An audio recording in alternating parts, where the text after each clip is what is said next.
Hello, and welcome to an intro to Anthro with two humans. I'm human number one, John McCray. And I'm human number two, John Lehr. And this is the podcast where we reassess what it means to be human. And the title of this episode is, Oh Yes, I Remember It Well, I Think. The Marvelous Mystery of Memory. Memory! Oh, I'm so glad you're doing this. I need this one. I think we all need this one. Yeah, I need it. So obviously today, John, we're going to be talking about memory, what happens when we remember something, what happens when we forget something. Yes. And what we can do to help us remember things. I'm sorry, what was the first thing again? Ow! I'm surprised you waited so long to do that one. It's never going to get old. And obviously, the title of the show is a reference to the song I Remember It Well from the musical Gigi, the 1958 musical film Gigi. And in the song, Maurice Chevalier is an older man, and he meets a former lover played by Hermione Gingold. Jesus. Who is an older woman. Uh-huh. And they meet many years later, and Maurice Chevalier tries to impress her by remembering the details of their first date. Oh. And of course, everything he supposedly remembers is completely wrong. So when she corrects him, he says, I remember it well. So, I must confess, I've never seen Gigi. Really? I have not. Have you seen it? I've seen it, but it's French. It takes place in Paris. Right. And I think it's Camille Claudette? I can't remember. It's based on a novella that came out in the 40s, and then in 1958 they made it into a musical film. But the thing is, so he will sing things like, we met at 8, or we met at 9, and she responds, we met at 8. I was on time. No, you were late. And then he'll say, well. Oh, yes, I remember it well. So It goes on like that. Have you ever forgotten anything in a relationship that... Oh, my God, yes. It's amazing that this brain works at all. You're very sharp. You're very... You remember things. You're good at it. I am not. And you know who is really good at remembering is Carlos. He's one of our friends, and he's a listener. Yeah. And he can remember everything. It's amazing. It's just amazing. And sort of scary. Yeah, my wife is kind of the same way too. My wife is like Hermione Gingold. Like she will remember things about when we first started dating, almost like she was wearing a wire or something at the time. And then she will, like, if I'll say something, she'll ask me about like something we did when we first started dating, and then I'll say something, and she'll be like, "No, that's not what we did." She'll go to the transcript almost, you know. Oh my God. So that's rough. That's rough. So you're getting pop quizzes from time to time. Is that right? I know. Wow. I'm just kind of like, well, you know what it was like. You know. Mm-hmm. She's like, no, tell me what it was like. Was it blue or was it green? But yeah, oh yes, I remember it well. You know. It's like, well, she's a poet, so she's very specific, observant. Right. You know what I mean? I feel like that makes sense. You know. Right. I'm a comedy writer. A comedy. I just go for broad strokes. Yeah, you don't even know where you are. You're just making the funny. So to give you a little background of where this episode comes from, a few weeks ago, my wife Mary and I drove out to Joshua Tree in California to spend the weekend with my cousin and her husband, my other cousin and her wife, and my cousin's son, who I guess is my first cousin once removed. Wait, who is the cousin again? He's from what? It's your sister's... Wait, no. Who is it? Give me that again. So it's my mom's brother. It was my mom's brother's daughter. Okay, and that's your husband. Cousin. Right. Yeah. My mom's sister's daughter and her wife... and then my mom's brother's daughter's son. So it was like Okay. my second, or not, he's not my second cousin. He's my first cousin once removed. Well, I what's think a is what. second cousin then? I had to look it up because my family always they would have called him as my second cousin. But a Yeah, second cousin, yeah. apparently, you share great grandparents. Oh, Jesus. Who And so tracks that? I know. So he and I don't share great grandparents. Okay. So he's my first cousin once removed. Once removed. But in Got our it. family, we would have called him my second cousin. Yeah, same here. It's my I come cousin's- from a big family on my Yeah. dad's side. Yeah, we would have called him a second cousin, but it's first cousin once removed. Interesting. Okay. I guess. I don't know. Maybe in Kansas we called them, well, because your family's from Kansas too. Yeah. Maybe we called them all second cousins at that point. Well, we slept with him. I know that much. Yeah, they were far enough away. But anyway, it was a wonderful time. My cousin, it was for her birthday. She had rented a house and there was Aw. a pool. And so we did hikes and then we What was your played first games. cousin once removed doing? He was hanging out too. He was having a good time. Yeah. Nice. Uh, So he and the didn't thing- feel isolated because he's removed.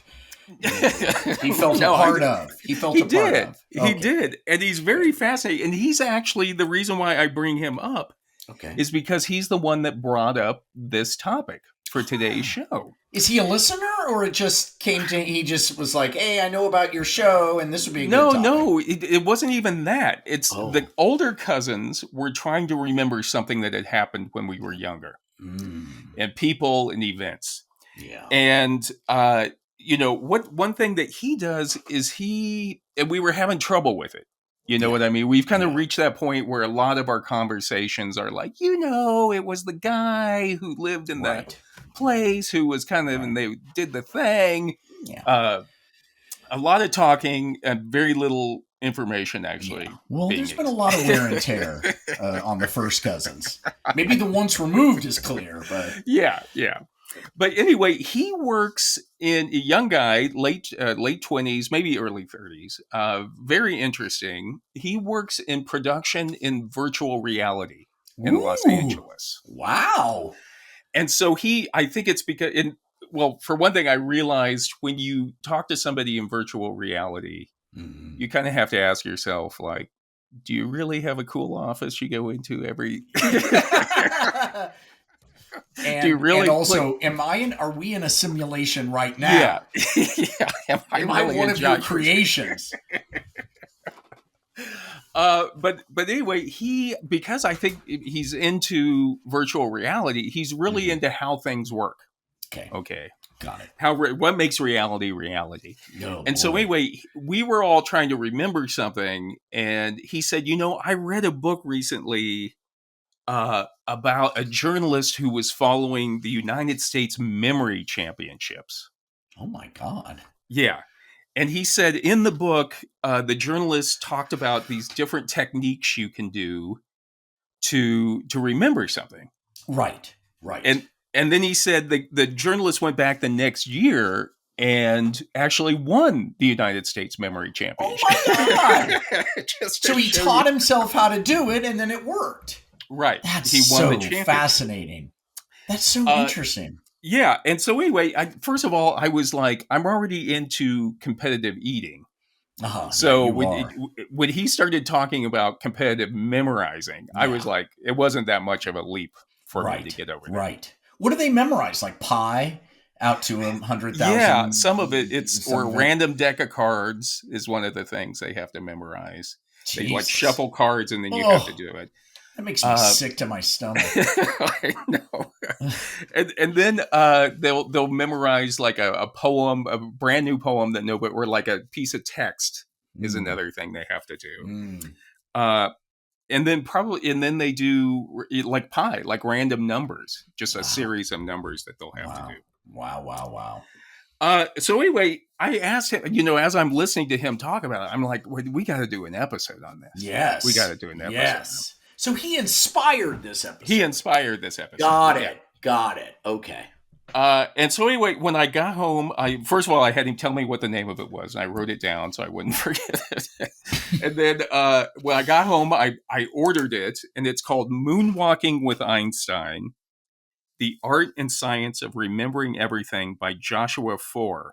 Whoa. And it came out in 2012. So the book's been out a while, and it was a bestseller. And when I went on just doing some research on it, he's done like TED Talks and everything about memory since memory. Then. Yeah, he's made it a cottage industry. That's what you do now.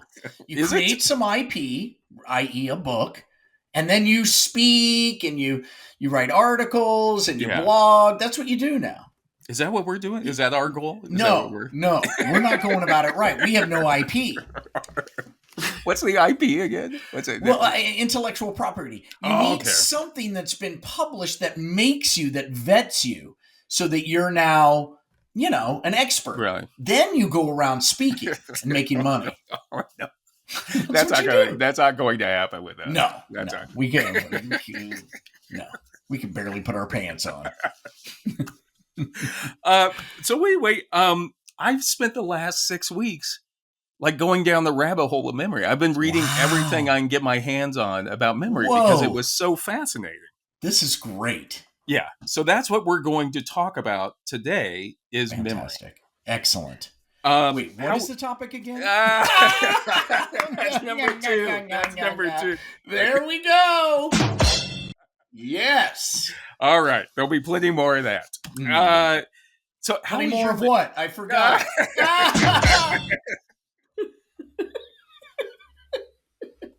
How is your memory, John? How are you doing? How are you holding all the marbles together? Not great. Not great. Really? No, I just do whatever my phone tells me to do. That's what I do. I put everything in there, and then whatever it says for me to do, I do it. Yeah. Whether I'm driving, appointments, phone calls, people's names, it's all in there. Really? I cannot wait for the chip. I've talked about this multiple times on this podcast, but I just can't wait for the chip. Do you think about those things before? Like, do you ever tomorrow I can have it? Or do you check it beforehand, or you just wait right until the moment when you have to go? I'll check it. I'll do it what am I doing today? And then I'll look at it. Oh, okay. What are some of the things that you find are there things that you find that you're forgetting? Certain things are slipping? Slipping. I don't know. Names. But see, here's the thing. As we've talked about, I abused a lot of drugs and alcohol in the 90s. Right. So there's always, I run into people who know me from the 90s and I don't know them at all. I have no recollection, face, name, nothing. Yeah. What do you do when that happens? Do you try to play it off? Yeah, it's so good. Hey, have you met my wife? Introduce, And that's how everyone knows that you didn't know who they were. Right. Yeah. Did you ever forget a line in a show? Oh my God, yes. I just, let's see. I guess it was last year. I did a 2-person play. Yeah. And it was a 90-minute play, and it was just 2 people. So I had to memorize a ton. And the other guy in the play wrote it. So he knew there were times, and I had to mention this to him, where he was mouthing my lines as I was saying it.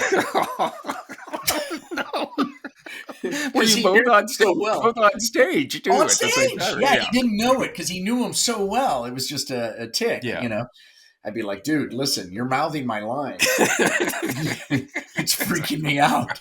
It's a whole different subtext at that point. He's an incredible writer, and so, but he wrote it. It was all his, So yeah. I always loved in Jesse. You played a character that didn't speak. I didn't speak.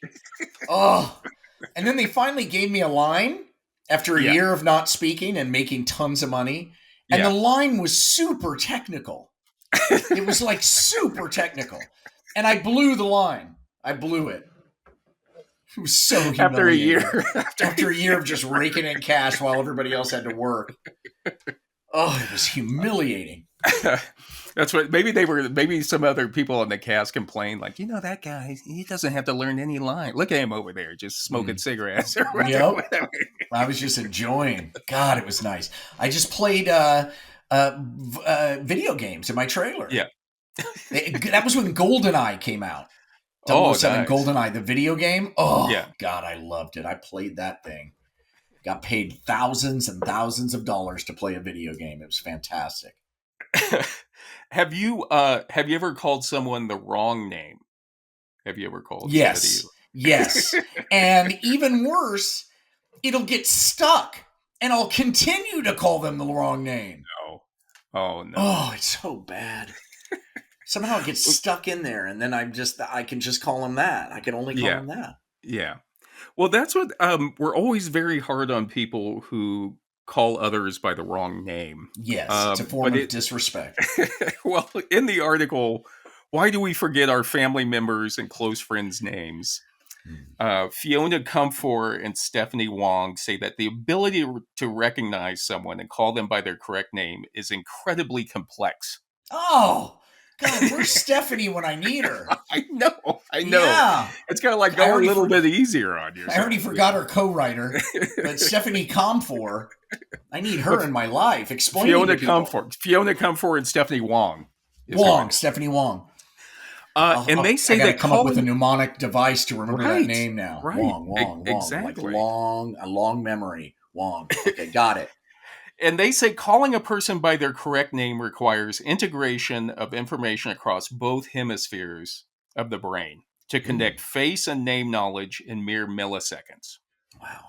Damn. But what's important for today's discussion about memory, Comfort and Wong say that looking at the way people misname other people gives us insights into the way our memories for names are organized in the brain. Oh, okay. Excellent. And they went in this article, they discuss a research project that was done by researchers at Duke University. And what the researchers found is misnaming is a common cognitive slip-up that seems to occur most frequently between family members and close friends. What? Yeah. It does? Right. Okay. And so, you mean like a Freudian slip kind of thing where you say... I don't know. Let me go on and I'll tell you what Sorry, they found. I'm jumping ahead. I'm your best student. I'm always jumping ahead. I've read the next chapter. Calm down. Ooh, pick me, Mr. Cotter. So what the researchers did is they looked at 1,700 participants and they found that regardless of age, those who had been misnamed reported being misnamed by someone they knew well. Wow. Okay. That's Likewise, weird. Those who had misnamed someone reported doing so to a familiar person. And so therein is the problem. Right. One thinks they're more intimate than the other. No, I don't know about that. I don't know if that is the problem. One thinks, oh, we're so close, he should know my name. And the other is like, hey, I know a lot of people like you, okay? Well, that's one way to look at it. I guess you could look at it that way. Well, I didn't go to Duke, okay? What Comfort and Wong say that misnaming usually occurs within the same semantic group. And by semantic, we mean that semantics is the meaning of words, okay, in the language. Okay. And so what that means is family members are misnamed with another family member's name. And friends are misnamed with another friend's name. So what that means is the other way that people do it, sometimes if there's phonetic similarities, if the names sound alike for some reason. Right. So what's happening, Comfort and Wong say, is that the brain tends to group names that are related. Right. So they're looking at, for family members, somehow your brain is taking all the names it knows for family members and putting it in the same location in your brain. It's trying to group them together. Okay. And then also the ones that sound alike. So your brain is also trying to figure out a way to keep track of all this information that it has about names. How does it do it? My God. I know. And it's also petty. We're all worried about our phones getting unlocked or whatever. And like, what do we got in there? It's like crap. Oh, my Social Security. Okay, yeah. That's like 0.001% of the population. There's so much information for people to We're so mundane and boring and alike. It's just so like, okay. Somebody's going to see my pictures. Yeah. Yeah, it's like, oh god, there's so many pictures that they have to look at. Don't worry. Yeah. And that's kind of what the brain's doing, though. The brain is kind of like a computer. The brain is trying to lump all of this information together in a way that it can be accessed quickly. That's incredible.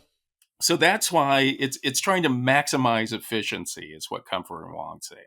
Mm-hmm. And so when your brain quickly goes in there and tries to find a name of someone, a family member or a friend, sometimes it will pull up in its effort to be efficient, it will pull up the wrong name, and you will say the wrong name because it's similar to what the name that you're trying to find. I see. Well, that's bull. I mean, your brain fucked up. It did not do its job. Well, just because it's close. Yeah. Just because there's a semantic similarity. Right. That doesn't count. Well, the situation that they talk about that this usually happens is with children, like when your parent would say like John, Steve, David, you know what I mean? Or like they're trying to think of a name for their kids. Yes, and you end up, that's true. I've done that. And everybody always thinks about, well, maybe mom likes him best, or I don't look like David or whatever, but it's not really happening. That's probably true. It's stuck in there for some reason. Yeah. It was prioritized for some reason. Well, I think what's happening is your parent has all the names stuck in like children's names. Right. You know what I mean? There's a category somewhere, a file in the brain for children's names. But within that category, there's a subcategory of your favorite. And that's why it spits out in that order. Yeah, why else would it do that? I remember one time when I first started dating my first wife. Mm-hmm. I remember. And we had gone home to her family. It was the first time I was meeting her family. No, Jesus. And her family, they really worked each other's nerves. Because they were all super intelligent. 4 daughters. Father who was a recovered alcoholic. Oh, boy. Mom who was a devout Irish Catholic. Okay. And then there was like a grandma, just this really stern farm woman. Oh my God. Jesus. And you. And then we throw you in. And I had the long hair at the time.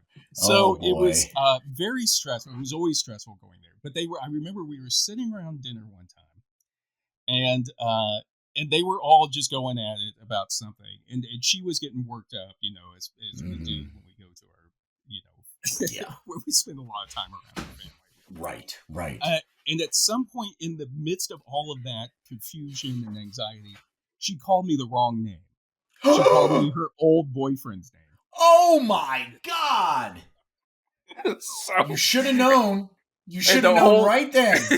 No, well, the whole family kind of got quiet because and you could tell like they were really enjoying this. Like, here, we're going to see this. Even the old grandma, I could tell, was kind of anticipating something, They loved that. Right. And I didn't lose it. And this is why, first of all, if you're willing to have sex with me, I don't care what you call me. Yeah. Totally agree. Yeah. In fact, you don't have to call me anything at all. You can just say, hey, you come over here. You know what I mean? You can call me shit for brains and I'll, Right. But also, I could tell that they had worked her up. Her up. And her mind was kind of discombobulated throughout all this anxiety. And she was really trying to refer to me. But it was in that moment of anxiety and stress, the wrong name had come out. And the guy's name was similar. Like his name was Tom. My name was John. Who cares? It was similar. Yeah. I mean, you're thinking of other people while you're having sex with her, and she's saying other names while she's talking to you. Everybody. Right. Right. And also, so I wasn't going to give them the satisfaction of being upset about it. I think I made a joke about it or whatever. But yeah, it's like I'm not giving old granny good work. So, so what exactly does memory do for us? And in the essay Memory and Cognition, John Sutton, Celia Harris, and Amanda Barnier say that according to cognitive psychologists, human memory has three major tasks to perform. First, it must receive incoming information, a process called encoding. This is kind of similar to computers, if you see the similarity. Mm-hmm. Then it must retain the information over time in a way that's called storage, like a computer. Okay. And finally, it must be able to access information at some future time, a process called retrieval. And what Sutton, Harris, and Barnier say is that we don't just encode, store, and retrieve whatever information we encounter. Rather, each of these processes is performed selectively. What does that mean? I don't understand. It's because there's so much information that we encounter throughout the day. Right. We can't possibly, some people used to think Some people do. In fact, I have a friend who's a super recognizer. Remember, I want to have her on. We got to have her on as a guest because she remembers every face she's ever seen. Can you imagine that? Right. Yeah, that one we need to talk to her about. We got to get her on. Okay, I'll work on But the problem is, there's so much information. Like if you said, people used to think that, well, you see everything in the background, everything's really in there, it's being encoded. We just don't have the storage space for that. Yeah, right. We'd have to put it in our ass. We'd have to put that storage space somewhere else. Right. Hang on a second. Some of those memories... we met. Hang on a second. Let me go to the bathroom. I'll be back. Some of our memories we'd have to store right in the old ass. Like external hard drive. Yeah, an external hard drive now. You got a jack? I got it. It's backed up. All right, good night, everybody. David Linden in the book The Accidental Brain says, we need a signal to say, this is an important memory. Write this down and underline it. And he says that signal that we get is emotion. So if you feel an emotion, whatever emotion you're feeling about something that's happening, that's kind of a signal to your brain that you should remember this. Yeah. People say smell brings out memories. Right. Like and we talked about that in our smeller because it goes right into the amygdala. Right into the brain. It's like a direct... You get something into the amygdala and it ain't coming out. You know what I mean? That's in there. Right. You got to shove an ice pick up your nose to get rid of it. But yeah, so but that's a way of us trying to selectively weed out some of the things that we don't need to know. Like when we're driving in a car, we don't remember every single thing that we see. Jesus, and why should we? God. Why should we? Yeah. Thank God. And some of the reasons we need memory, Sutton, Harris, and Barnier say, is that memory helps us maintain our sense of self. And it also helps us promote and maintain relationships with others. I think, therefore I am. Or I remember, therefore I am. Right. And Joshua Foer says, our memories are always with us, shaping and being shaped by the information flowing through our senses in a continuous feedback loop. Everything we see, hear, and smell is inflected by all the things we've seen, heard, and smelled in the past. So the memory is actually helping us interpret what we're seeing now, whether it's important, making sense of whether it's important or not important now is based on our memories. Yeah. And he says, without the ability to compare today's feelings to yesterday's, one cannot tell any cohesive narrative about oneself or about those around us, which makes one incapable of providing even the most basic psychological sustenance to one's family and friends. Yeah, what was that Harrison Ford movie where the replicants and he has to kill them? Blade Runner. Blade Runner. God, see, I forgot it. Anyway, all of the replicants, the robots, had photos of their family so that they had memory to attach to it so that they could be sentient. and be aware of themselves. And I think that's what they're talking about is our memories is what allows us to connect with people. With you and I have our memories of a friendship, Yes. our cousins, like we were talking about cousins, our siblings. I can't remember anything you and I did. I can't remember one goddamn thing. I only have like 3 memories of us in high school. I swear. Really? I don't know how. No. I think I've had a lobotomy along the way or something. Somebody didn't tell you. Maybe you were abducted. But you see that with when someone has Alzheimer's, for example.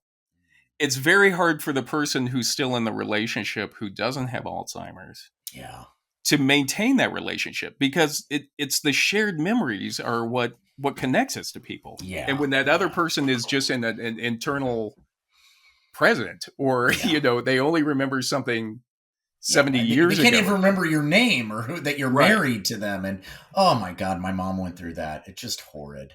I know. It's harder on the person who doesn't have Alzheimer's. Right. Usually the person that has Alzheimer's, they seem pretty happy. Yeah, they're oblivious. I mean? They're kind of a pain early on because they're frustrated, of course, by not remembering things. And that makes them kind of angry and frustrated and pissy. At least that was my experience. But then, as it sets in, they're kind of like fine. They're just in the moment. But then it's so hard for the person who's there, who was in a relationship with this person, who loved this person. Yeah, it's hard for them to maintain, and I think that's what they're talking about with this is that we need those memories to be able to share those memories for us to maintain a connection with each other. It's so sad, so sad. Yeah. And Foer also. Don't worry, I'm going to hang out with you. Oh, no, I can't wait. I can't remember anything anyway, so we'll just sit there and talk about whatever's right. Just smile and we'll just roll one die. Go, a 6. Yeah, look at that. Wow, what was it last time? What was it last time? Here's a 3. The other thing we do is we use our memories. We remember events by placing them in in position. What Foer says is that we place them in sequential order and relative to other events, and that's kind of how we remember things. So when you lose that ability too, your sense of time becomes all distorted. So, for example, people who are in solitary confinement, for example, may think that they've only been in there for, 6 months, and then they find out you've actually been in there for 2 years or something like that. And the other thing, he says that creating new memories helps us stretch out time. So because then you have something to compare your experiences to. You're still setting up a sequential order to them. Yes. So one of the reasons why when we get older, it feels like time is flying by is that we're not creating as many new experiences as we used to. So we have nothing to compare it to. So suddenly it's like, oh my God. We're not doing enough cool stuff. Right? Like we're not doing enough memorable stuff. Right. That's interesting. All right. Screw it. I'm jumping out of a plane. I'm going to do it. Well, that's what he's saying. In order to this mental time in our lives, in order for us to make it seem like life is going slower, right? What we need to do is we need to keep doing memorable things. All right. Essentially. All right. I'm going to Thailand. Don't get arrested. It might backfire on you. It's like, well, he spent that'll be a memory. That doesn't. It'll be a memory. 25 years of his life, he was in solitary confinement in Thailand. But it was super memorable up until then. All right, so what is memory? Foer says the brain has around 100 billion neurons. Jesus. Which can make upwards of 5 to 10,000 synaptic connections with other neurons. Oh my God. Yeah. That's just too many. I don't just want need that a couple. Many. You just need a couple. Oh, God. So, in other words, a memory, he says, at the most fundamental physiological level, is a pattern of connections between those neurons. It always boils down to electrical impulses and connections. Right. Isn't Exactly. that crazy? That is just the craziest thing to me. Yeah. And so what he says is every sensation that we remember, every thought that we think transforms our brain by altering the connections within that vast network. So, what? By the time you get to the end of this sentence, your brain will have physically changed. Wow. So the wiring, just listening to what we're doing and making connections to former memories and all this stuff. Neuron elasticity, I think they call it. Is it? You can undo things too. Yeah. It's not just adding. You can rearrange and undo, like changing an opinion or a point of view, or I think that's when they talk about just positive thinking. It really does change the wiring in your brain. No question. No question. Yeah. God. And he says, therefore, the nonlinear associative nature of our brains makes it impossible for us to consciously search our memories in an orderly way. Right. Because it's all organic. It's all over the place. Right. It's all just these connections being made and kind of jumping over other connections. And that's why... I'm exhausted thinking about it. I have a headache, Right. For what? To remember the girl that I was, had a crush on in third grade? It ain't worth it. Yeah, when you bump into them or something, you're searching all those memories trying to... See, this is why I like the chip, because the chip is going to help me access all of that. I'll know everybody's name. Everybody's name will come up on my heads-up display on my eyeball. What are you going to do with all that information, though? That's what I want to know. Do you, if you knew everybody, if everybody did, I'm like, there's some things you want to forget. Yes. You know what I mean? Well, you could do it. You go into preferences in your chip and you delete stuff. What was the movie with Jim Carrey, the Eternal Sunshine of the Spotless Mind? Great movie. But that was kind of the idea, remember? That you could go in and erase those memories out of but anyway, it's because of that nonlinear nature of our brain neurons that why, your memories don't just come up orderly. You'll be thinking of something else and then a memory will come up of something entirely unrelated or maybe similar to that thing. And it's like a 3-dimensional spider web.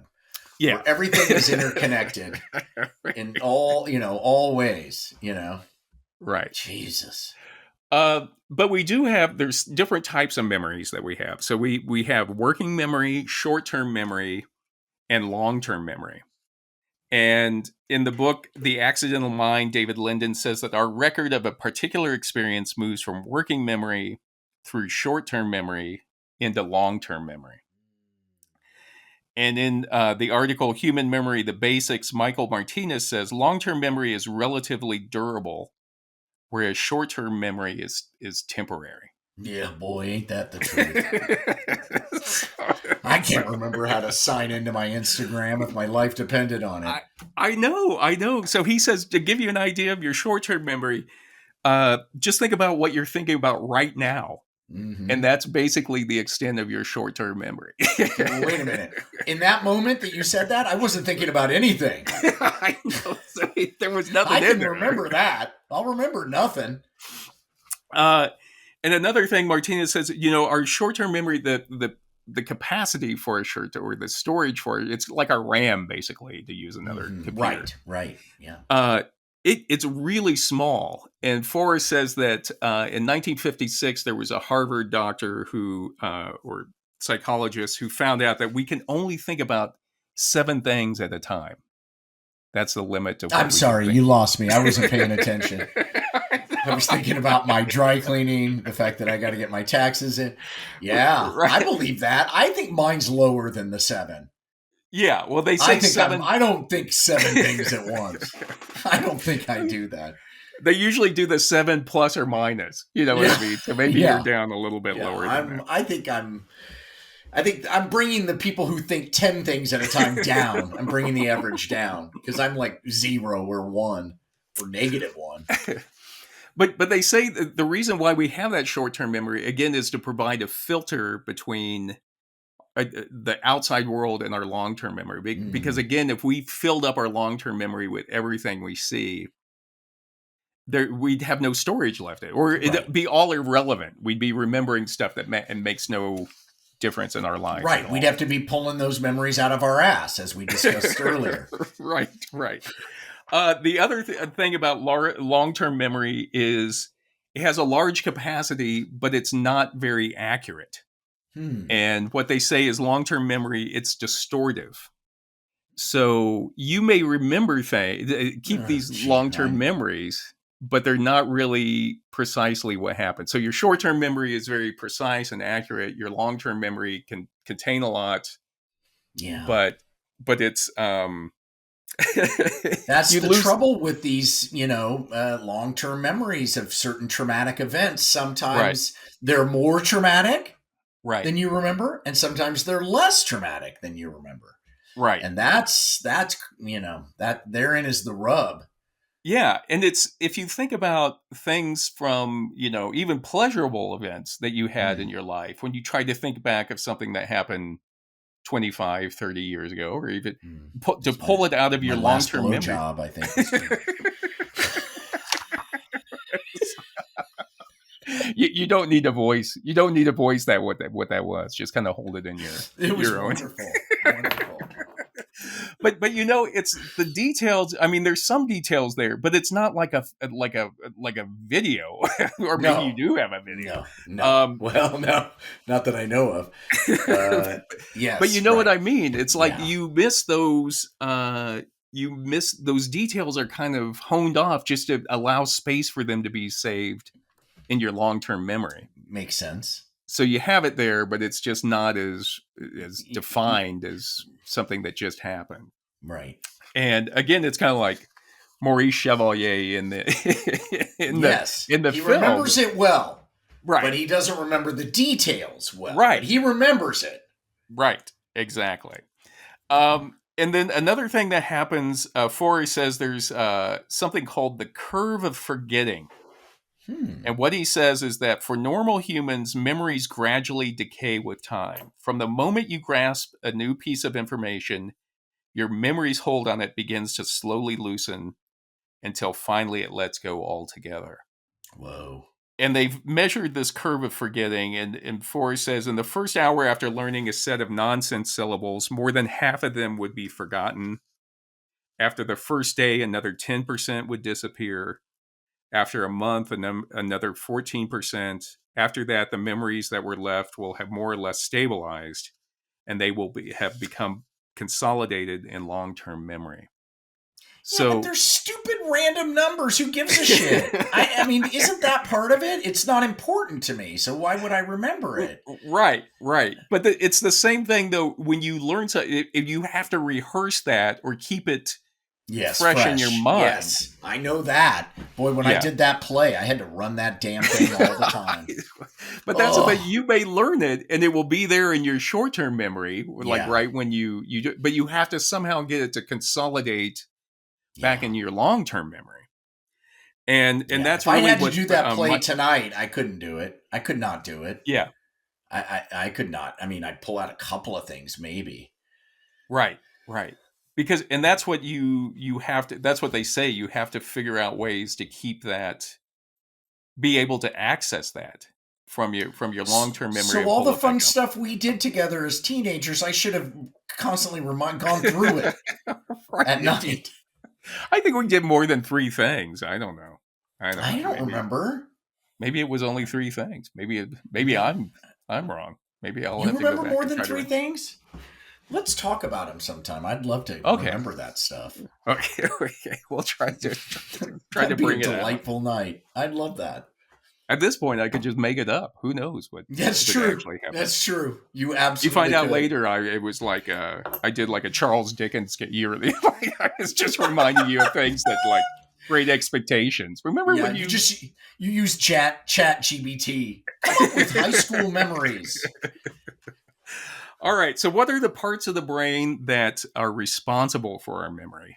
Mm. And again, this was kind of interesting. In The Accidental Mind, David Linden says that the brain is not elegantly designed by any means. It is a cobbled together mess, which amazingly and in spite of its shortcomings, manages to perform a number of very impressive functions. Okay, Lyndon. I don't know. Well, he's mess? making he's making the point of, everybody always thinks, oh, the brain it's such a beautiful machine. Right. And what he's saying, it's like, well, yeah, it performs a number of like amazing functions. Yes. But as far as being like perfectly designed, it's just been cobbled together over millions of years of evolution. Yeah. Yes. And that's not going to be, precise and clean. It's things get added on, things get taken away, Right. And that's what he, I like how he says the particular texture of our feelings, perceptions, and actions is derived in large part from the fact that the brain is not an optimized generic problem-solving machine. So in other words, it's all these things that we always talk about, like, why is my brain so weird? Or why is my brain, why do our brains do that? It's because it wasn't one big plan. This is like, a IT problem at your office or something where they just keep throwing on new programs and fixes and patches, Yeah. But anyway, one thing we do know is that our memory has a lot to do with the medial temporal lobe system. Oh, boy. And in Remembering Larry Squire, the article titled Remembering Larry Squire and John Wigstead talk about like our medial temporal lobes are on both sides of our brains, or both sides of our head. Okay. Towards the front or towards the back? Well, it's the temporal. So it's like right up near your temples going back to where your ears are. Right in that area. God, I wish they could rub themselves. I love having my temples rubbed. Don't you? Yeah, I do. Oh, God, it's so relaxing. I like the thing with the masseuse masseur will also like kind of go inside your eye cavities, kind of like poke in there. I don't think that's what are they putting in your eye cavity? Oh, I know what you mean. Yes, like your eye socket. Yeah, right. Like poke in there and kind of get something going. Feels good. It all feels good. It does. Being rubbed by somebody else feels good. Yeah, it does. And the specific parts of the brain that are found in the medial temporal lobe are the amygdala, which we've talked about before. See, yeah, that's serious. The hippocampus. Oh, boy. And the hippocampal gyrus, which are like some other. I've never heard that one. Yeah, there's some other parts of the like related to the hippocampus that are part of the hippocampus gyrus. Sounds like some scientist reaching for explanations. Yeah, give me that dictionary. And then some over there too. We'll call it the hippocampo-gyrus. They say that the hippocampus is named after a seahorse because it was supposed to look like. And I looked at that thing all for the last month and a half, and I can't see a seahorse. The only way for us to be sure is to get a cadaver and cut it open and look in there. No. Once we get our grant, once we get our IP, then we can. They'll let us do that. Whichever one of us dies first, the other one is allowed to go in and drill in there and get the hippocampus and look at it and see if it looks like a seahorse. That sounds fantastic. I'm going to dedicate my body to you personally. They'll show you. You'll like. There'll be a doorbell will ring, and you'll open it up, and there'll be that. I'd have you stuffed and put you sitting down next to me. Oh, I'd love it. Reading a book. Yeah, he's always reading a book. That's the way he wanted. Who's it? I could put wigs on you and make you different ages. Like when you were young and had long hair, I could put that on like a Barbie doll. I could do it like dress me up for put me in the front window, dress me up for like Christmas and Halloween and stuff. Put you in the passenger seat so I could go in the diamond lane. Who was it? David? Was it David Hume, the philosopher that had himself stuffed and like? Is that true? Did he really? I thought he did. He was putting. Jesus, did you read any of his stuff? That's crazy. Oh my God. I took a philosophy class. We read Hume and it was just like, wait, what? Yeah. Anyway, the hippocampus is the one that helps us lay down our memory tracks. Okay. So the Okay. amygdala has a lot to do with like emotions and fear, Yeah. and then it transfers all that over to the hippocampus, which helps Okay. us lay down the That's memories. that seahorse just lays it all down. Right. Uh, and what they say is that the fact that very remote memory tends to be preserved after medial temporal lobe damage Hmm. indicates that these structures are not the ultimate repository of long-term memory. So Bits and people pieces are stored everywhere. exactly, Wow. exactly, Wow. exactly. Well, that's how a computer is too. On a hard drive, it accesses different from different places, and occasionally it'll index it so it knows where things Yeah. are. But wow, It that's was so weird. reminding me of remember in Harry Potter the Horcrux where like N- parts of Which one was that? uh 9, 17? Which one was it? I don't know. It I was where faded out at one point. Did you go all the way? no, I didn't read them. I just saw the movies, But but did you go all the way with the movies? I did because Mary's really into them. Mary's Really? really I into don't them. think I Yeah, ever made it past like 3. really. I Yeah. can't. I don't think so. I can't remember. But you know what? Now I know. Who knows? Maybe I did watch them all. What was it? Voldemort, remember, he had taken his soul or whatever it was, and he put it in different things, and they were called Horcruxes, different objects to Oh, kind of okay. hide himself. But that's kind of Okay. like memory is. A memory is Yeah. kind of placed in different parts of the brain. God, that makes it even Um, more amazing, doesn't it? It's right. just incredible. And so what they say is like older adults who exhibit memory loss symptoms are having difficulty encoding and consolidating new memories, while memories Hmm. that were acquired and consolidated long ago are Right. easy to retrieve. So that Wow. so that's like when someone will like you'll have a grandparent or a parent or someone who can remember something that happened back in 1945 Mm-hmm. but can't remember something that happened last week, for Right. example. Those neural pathways are deep. They run Right. deep and strong. And it's usually it's damage like for when you get Alzheimer's, the first thing Alzheimer's attacks is going to be some of those uh, structures in the hippocampus. And Wow. that's what allows you to lay down those new memories. So that's what when it Right. starts attacking that, then what they can pull out are all those long-term memories, Wow. but they can't return. They can't pull out those recent memories. Hmm. Um, and so now that we have a basic understanding of memory, Yes. I mean, this was like 6 weeks trying to put 6 weeks of reading into like 20 minutes, but let's move on to Joshua Foer's book, Moonwalking with Einstein. Okay. And we'll take a look at some of the ways that we can help us remember things. Okay. Love that. And Foer says that the principle underlying all memory techniques is that our brains don't remember all types of information equally well, which is what we were Mm. just talking about. It's Right. stored Right. in different parts. Yeah. And some things are more we deem more important than others, and the emotions attached to them, and Right. etc. Right. Yes. That's all See, part I've of been listening. it. That's all. I'll call you tomorrow. And Well, see if that we it'll be gone tomorrow. It'll be gone. it's a fascinating, but he talks to Ed Cook, who's a grandmaster memory champion from England, and Cook says the general. Boring. Let me tell you something.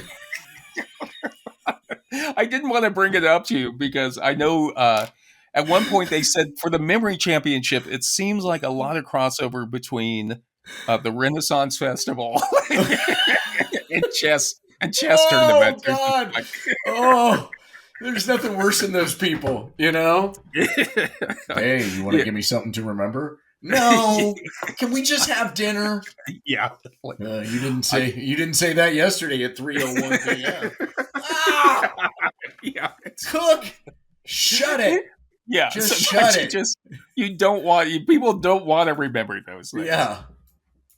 But he says the general idea with most memory techniques is to change whatever boring thing is being inputted into your memory Mm-hmm. into something that is so colorful, so exciting, and so different from anything you've ever seen before that you can't possibly forget it.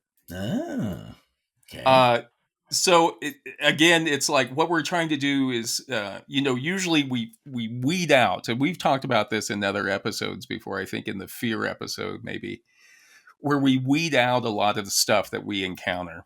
Right. We try not to pay attention to it. And so what we're trying to do with memory is we're trying to take those things, something that we want to remember, we want to make it visually in our mind, in our mind's eye, visually Memorable. memorable. Yeah. And he says that, Ed Cook says that our memories weren't built for the modern world.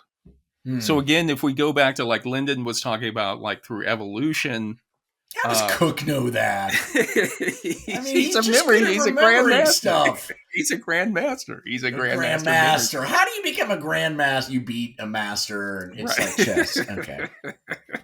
So, but the idea, again, going back to what Lyndon talked about, is our brains have been, just through evolution, things have been pieced on top of right. It. So it's like having a house and putting new additions all the time, and the house is kind of fakakta. Right. Yeah. And what our brains were originally, and we've talked about this with sugar and diabetes, is like at one time that was something that was very successful for us, helped us to to survive as a species, and now maybe it doesn't work anymore. It's maladaptive now. Right. But the idea is that our memories really came up, back when we were hunters and gatherers, millions of years ago, up until a few tens of thousands of years ago. We were just trying to remember where food was, for example. Yeah, we weren't remembering random numbers. Right. Or poems. Or whatever they had to remember. Where the example, it's over to the tree, turn left. You'll see it. It's a big bush of berries. They taste delicious. And that's what our brains were evolved to do. And that's what they say is our brains came up to, they're very good about places.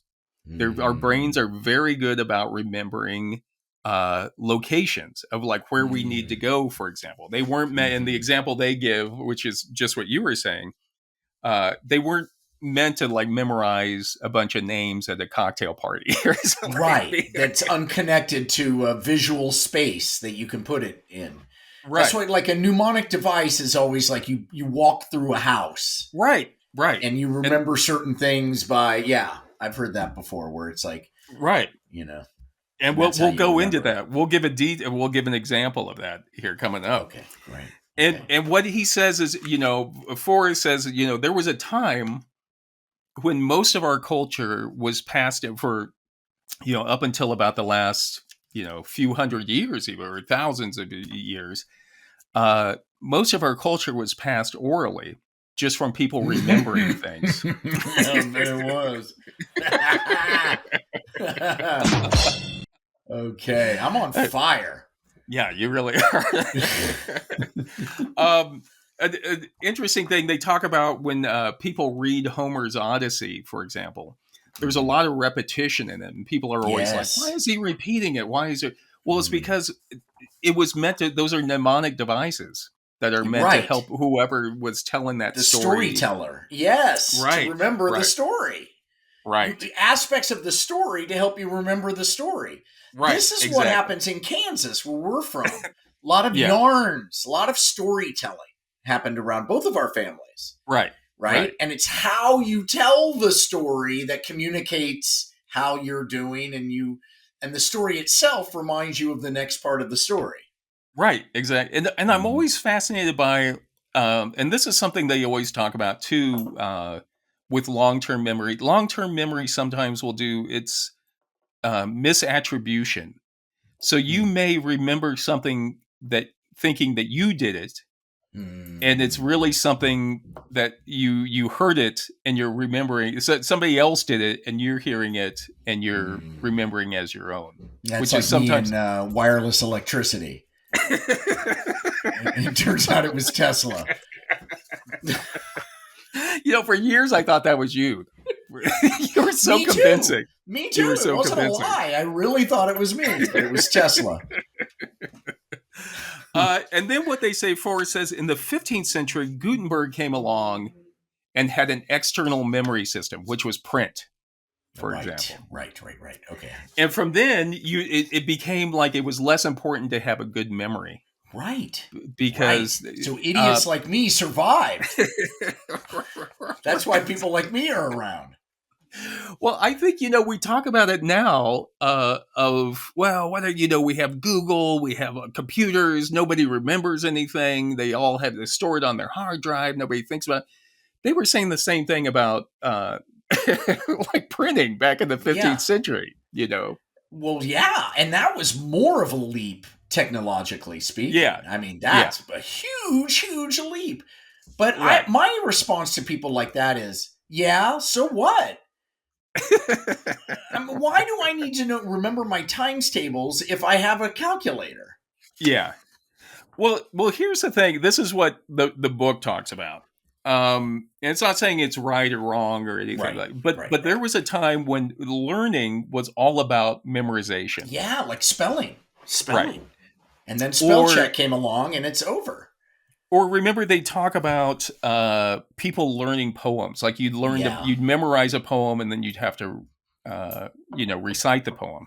Right. And the idea was in the classical education, that memorization was part of it was a sign of an ordered mind, for example, that you could train your mind to remember these things. Right. And so when you learn something new, you would memorize it and you would mull it over until it became part of you. Right. So I could almost see where, I don't know, I think about, I used to really be into trivia. Like when I was in college, I would read all kinds of books and encyclopedias just to have a bunch of facts and everything. Really? I didn't know that. Yeah. And then I just, because it would help me create other things by having all that information there. But now I don't need it. I don't need to memorize that. No, you don't. I mean? You just type it into the thing. Yeah. And that's why with the chips, it's going to be even more intense because you'll be able to Google in your brain. Yeah. But I wonder at that point, like with AI, and we'll have to do one on AI itself, because I go back and forth. I completely understand AI, but it's also like, what's the creativity at that point when a human's not making it? There's no attribution to it. Right. But it's too late. We've done it. It's like the internet.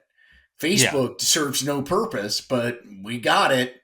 Right. And now we all get crap for news.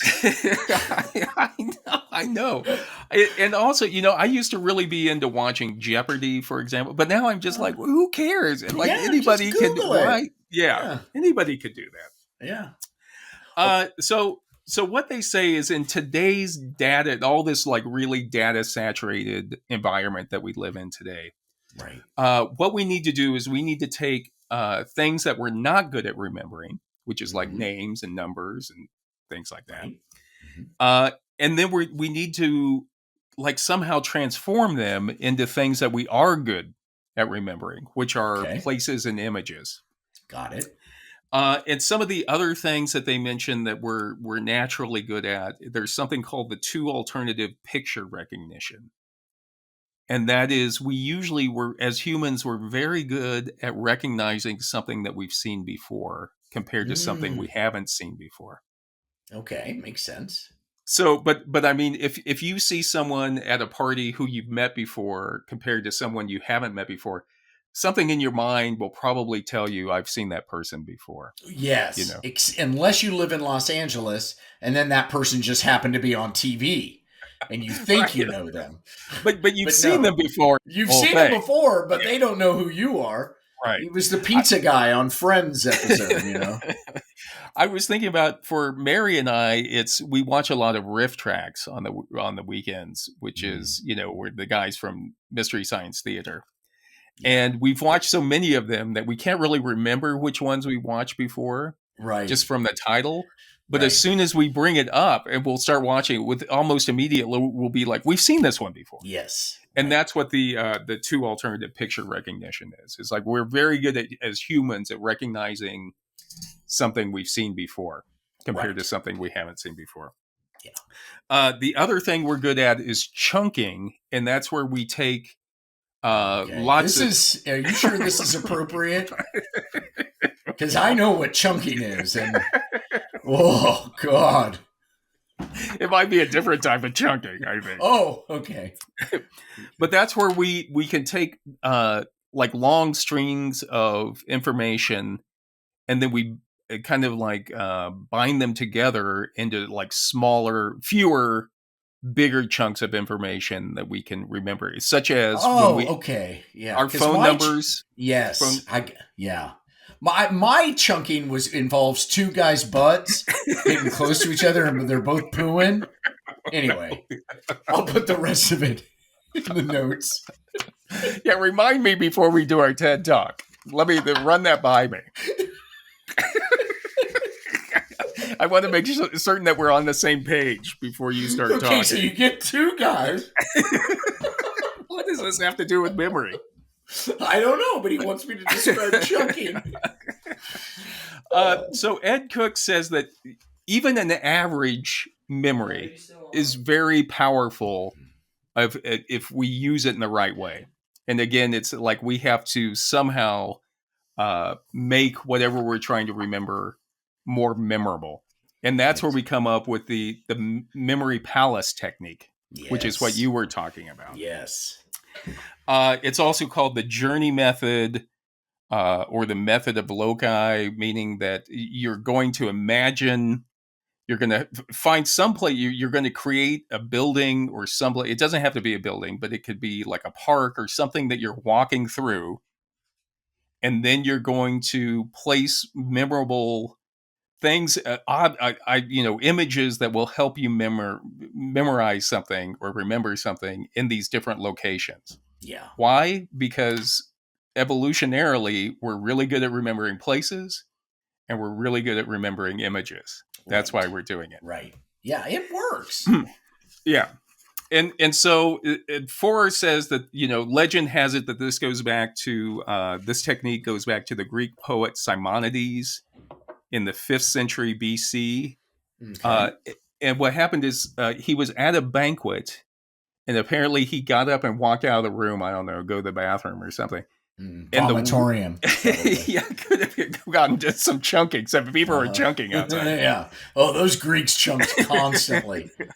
But anyway, he walked outside, and immediately after he walked outside, the roof collapsed and killed everybody in there at the banquet. Jesus. And so Simonides apparently was able to think in his mind where everybody was seated, and then go and lead people's family members to those different locations. Oh, Simonides. So what? So that's where he was. Legend has it. I know where your dad is. You want to see him? Yeah. He's over here. Well, I think it was to recover the bodies. He was trying to help the people who come. Yeah. I got you. He's waving at you. He's waving at you. Oh, he was sitting right next to me. He had his mistress with. Oh, well. And then Cicero, the Roman philosopher, also wrote a book one time talking about this type of method to help people remember when they're giving a speech, for example. Mm-hmm. And then what's interesting, Foer says the word topic in English actually comes from the Greek word topos, which means place. And then he says also, if you think about when we say things like when we're giving a speech or talking, we say in the first place. That's another one of these like remnants of how this classical education used to tell people how to remember things. It's interesting as well. Yeah. So again, what Cook says is we're really good also about remembering things that are exceptionally base, dishonorable, extraordinary, great, unbelievable, or laughable. Okay, Cook, that's no big. I mean, come on, that's pretty obvious. Right, but that's what we want. We're good at remembering stuff that's interesting. Okay, right. Yeah, I get it, Cook. But that's what you need to keep in mind when you're creating your memory palace, when you're creating this, and when you're filling it full of these images that you want to help you remember. Is he says we're really good also about jokes and about sex. So if you can make your images that you're trying to... in the first room, I'd have two guys chunking, and then on each of their backs, would be the first two topics of my speech. Right. Right. just make certain that you remember what it was, that you don't don't get mixed up and start talking about what your images are as opposed to the actual topic. Right. Yeah, then things go south. So to give an example, if we were trying to remember a shopping list of noodle salad, coffee filters, milk, and ramen noodles, for example, and you can as you're listening, you can try to create your own memory palace. But we're the noodle salad, coffee filters, milk, and ramen noodles. So the first thing I would do is I would try to imagine some place that I know well, a place, a physical place that I know well, or create it in my mind. So my house I know very well because I never go out anymore. Yeah. And then I'm going to fill it with unusual images to help me remember noodle salad, coffee filters, milk, and ramen. So let's say the two guys chunking have noodle salad on their back. Right. And that's in the foyer. Right when you come in the front door, they're sitting there. Perfect. They thought it was their place. But that's something that's unusual that you usually wouldn't see that. I mean, mine, which I was thinking of, was a big baby pool of full of noodle salad out on my driveway. But to make that stand out, I'm going to have Cher and Taylor Swift wrestling with each other out there. Wait a second. Because now you're making it sexual. Because chunking isn't sexual. Chunking is very... Really? No, it's not. It's math and science. It's important. Just two friends. Hanging out. Yeah. Okay, so there I have Cher and Taylor Swift in a baby pool in my driveway full of noodle salad, having a noodle salad fight. And then I go up, I start walking towards my front door. And when I get towards my front door, I see Patrick Mahomes play, like, juggling coffee filters, like silk scarves. Okay. Yeah. So that's kind of unusual to me. Very.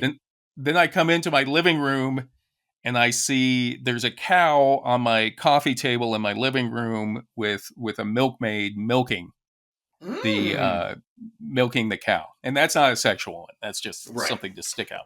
Yeah. And then I keep walking and I go into my dining room, and my dining room suddenly has been turned into a Chinese noodle shop.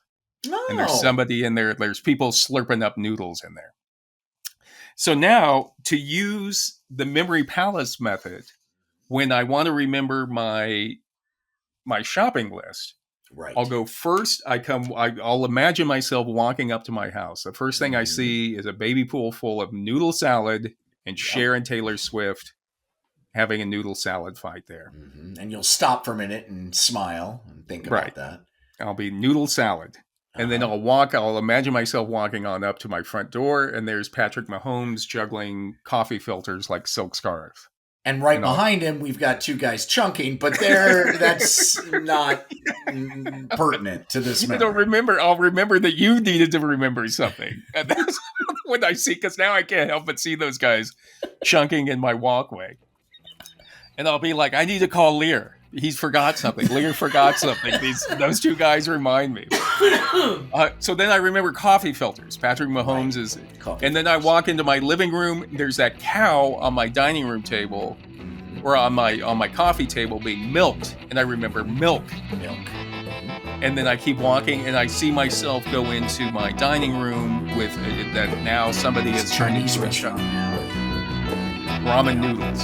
And that's how I remember the ramen. Boom! Or you could have written it all down. You could have written it all down in your phone. Exactly. But that's just to give you an idea of the memory palace method in a nutshell, of how the memory palace method works to remember things.